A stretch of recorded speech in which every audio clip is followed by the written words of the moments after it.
Hey, Lighthouse Vineyard. We just wanted to give a little update on some members of our church that are not with us right now. We have with us Grace Ingle, and she started coming to our church very soon after we started, and she is in Costa Rica at the present time. So we just wanted to have a little interview time with her and give you guys an update on her time in Costa Rica and what's going on with her, some changes that are being made because of the COVID-19. And so thank you, Grace, so much for taking time to join us today. And we just want to figure out what's going on with you and get an update on what has been going on. So just to start with, how did you start coming to Lighthouse? Yeah, so I'm not sure if you guys, I'm sure you all know who Joe Tran is. Well, one day we have a mutual friend, and he posted on Facebook about a church that was starting up in Elkhart, and they were having it on Sunday evenings. And I was like, okay, like this sounds something I'm interested in. I was looking for like a new church home, somewhere more permanent, and Sunday nights like sounded perfect for me. So one night I was like, okay, like I felt God nudging me, so I went and checked it out by myself, and it was amazing. The people just were so welcoming, and I remember Lyndon was one of the first people who came up and introduced himself to me, and I haven't stopped going back since. So yeah. Very good. Yeah, so she was with us when we started at the mall. So it feels like, yeah, just right off the bat, Grace has been around. And what teams did you serve on, Grace?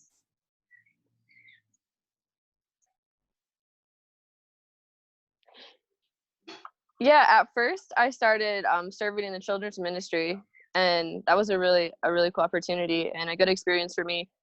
First with helping and then with teaching. And then also I helped on the ushering team, so like greeting people when they were coming in and things like that. Yeah, and that's the team that I remember you being on specifically, because then you are now in Costa Rica. So can you bridge the gap for us a little bit of from being in the United States and what you're doing in Costa Rica and how you got there? Yes, so last year in February, well, actually in 2018, and was it maybe October, towards the end of the year, Lighthouse announced their first missions trip. And just immediately I remember like feeling like God aligning like my heart with this mission. So I was like, okay, like I'm gonna go. So our group left in February. There was 15 of us. There was me, Krista and Lyndon, and all of us, and then Mika too, who you guys will meet at some point this week if you haven't met her yet. And so we all went and we came down here to Costa Rica for 1 week, and we worked alongside a ministry called Esperanza, which means hope in Spanish. So that was my first time ever being out of the country. That was my first time on a mission trip, and being in Central America and just experiencing the culture and the people and the way that they serve God down here. And it just was like a life-changing experience, literally. I know that sounds cliche, but it really was. So after that, when I came home, I felt God like really starting to change the desires of my heart and open my eyes to what he had for like what more he had for me in the ways that he wanted to use me in his kingdom. And like I said, I felt like this pull to a cross-cultural experience. So I started praying and asking God, okay, like what is it? Like, where do you want me working? What do you want me doing? Like, where do you need help? Like, send me. I'm ready. So I prayed and for a while, and that was maybe in the spring, and towards the end of the year in June, July, there's a school called Vida 220 discipleship school down here in Costa Rica. And when we were on our mission trip in February in Costa Rica, I had met some Latinos who had gone through the program, who had gone through the school. And also when I was back in the States, I had also met some people from North America who had gone through the school. So I had two different perspectives of it, which was cool. And through that, I just kept praying, asking God, okay, like, is this something you're calling me to? It's a 10-month discipleship school. The first 3 months are like in classroom setting, training.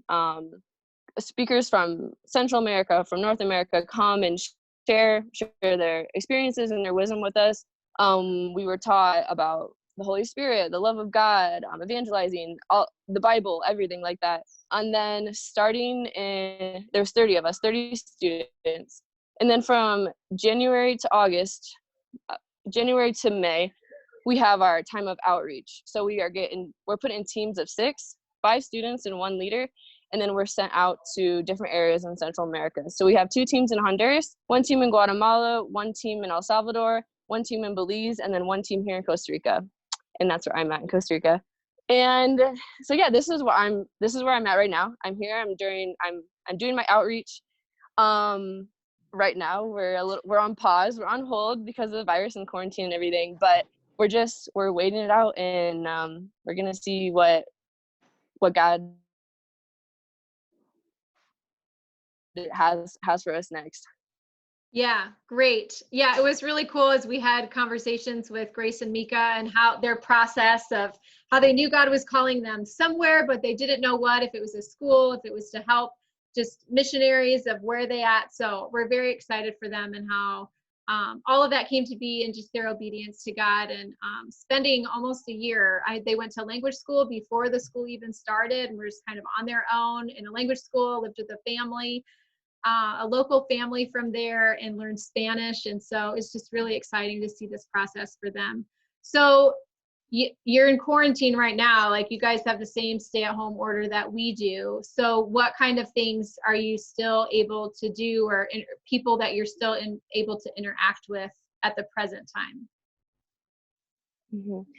So right now, a normal day would look like we wake up at 7 for devotionals, and so every day of the week, each person on the team will share like a short devotional, maybe like from 5 to 15 minutes long, something that they want to share with the team. Then from that, we go into like a quiet time with God for about an hour until 8. And then we start cooking. We have breakfast, and after that, sometimes we've been having like video classes. They'll send videos to our leaders for us to watch. Or for 1 week, we did like a live like Zoom, and we had a teacher from the United States, Mark Fee, who did a class for us. But I mean, we've been just working around here on the property, anything that they need done, whether it's like digging a huge compost hole or putting up a fence. We just bought a pig, so that's really exciting. And so we just built a little like house fort and everything. So that took up some of our time.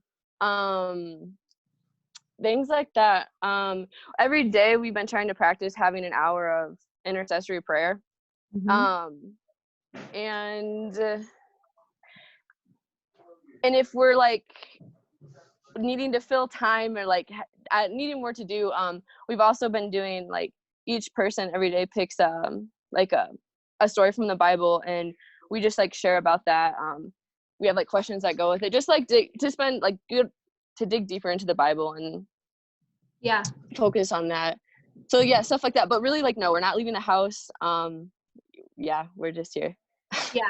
Very good. Much like we are. We're just here. We don't really have anywhere to go. Yeah. Well, good. And I think that's great that you said like dig deeper. Deeper is our phrase at Lighthouse, that we want to go deeper this year. And so even part of our church body in Costa Rica, like we're still able to accomplish that and go deeper with his word. So what is something specifically that you feel like God has changed in you, or that God is speaking to you right now, or that maybe he has in the last couple months? Mm-hmm. There's 2 things that come to my mind. The first thing that I feel like God has really like changed in me and is like showing me, I think before I started Vita 220, I looked at myself like as maybe inadequate to be the hands and feet of God in maybe this kind of atmosphere and a cross-cultural experience like this. And I just I just didn't think like this is something I could do, and like this wasn't, I don't know yet, just inadequate. Where now I feel like God is like taking me through experiences and put opportunities in front of me and just help me like walk through them, like with Grace. So it's been really cool for him to be like, no, Grace, like if I'm going to call you to something, like I will provide for you, and I will walk along beside you and give you everything you need to accomplish what I'm calling you to. So that's been really cool.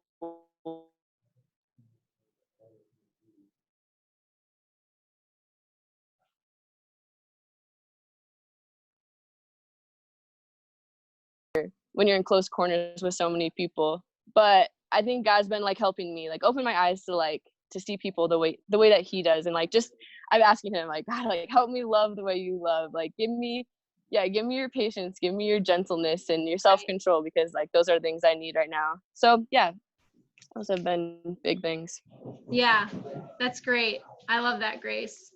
So you're supposed to come home in August, right? So that nothing has changed with that, but obviously we're just kind of going 1 week at a time. So yeah, we just pray that you guys will have a lot of wisdom to know how to finish out your ministry. And usually in the summer, they get groups of hundreds of kids at a time, different churches that come down. And so Grace, the teams are learning to be equipped to lead groups. But obviously all of that is kind of up in the air until we know how all this is going to play out. So we look forward to having you back.